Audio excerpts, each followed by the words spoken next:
Yeah, there's some things in there I wasn't sure was still good, but sometimes you boil it long enough, it makes a special recipe. Une chanson de Diantel. I don't know if I'd know of that singer if it wasn't for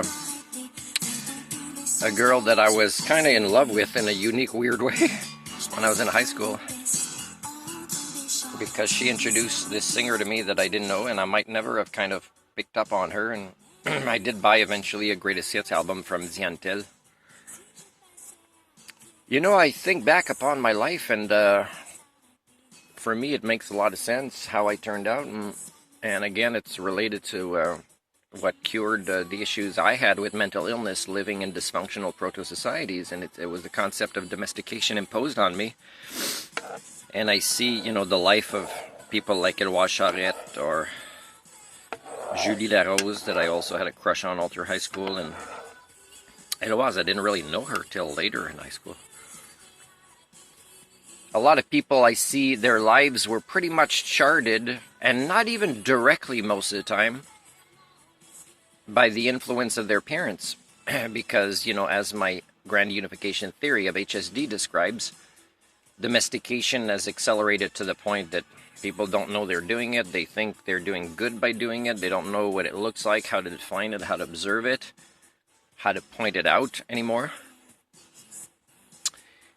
Definitely included not just in families, but in education, in mental health, in pretty much everything related to societies, and not just in Canada. So I know that, let's say, cousins of mine or people that have known me a long time, whether they're aunts, uncles, or at my age group, they would think something's wrong with me because I'm the exception to what they're going through that they can't see. Which is, they never had parents that empowered them to take charge and manage their own lives. So I'm surrounded by 99.98% of people who are automatons to these various human domestication syndromes. And of course, I would look like an outcast who has a dysfunctional mind to them. Until, let's say, one day they might have courage and sit down, and maybe they would agree to a conversation, and it would be long enough for a few hours to point out things in my life, in their life, and how the concept of domestication came in.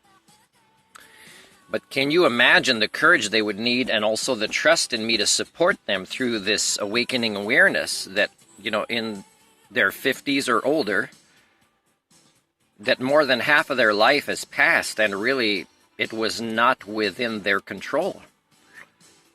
Partly because, you know, the social forces are hard to overcome, but also they were not taught the skill sets to manage their own lives and take control and make choices and learn from the choices that turned out the way they wanted or not, and become better at it, that more and more of these choices would turn out the way they wanted.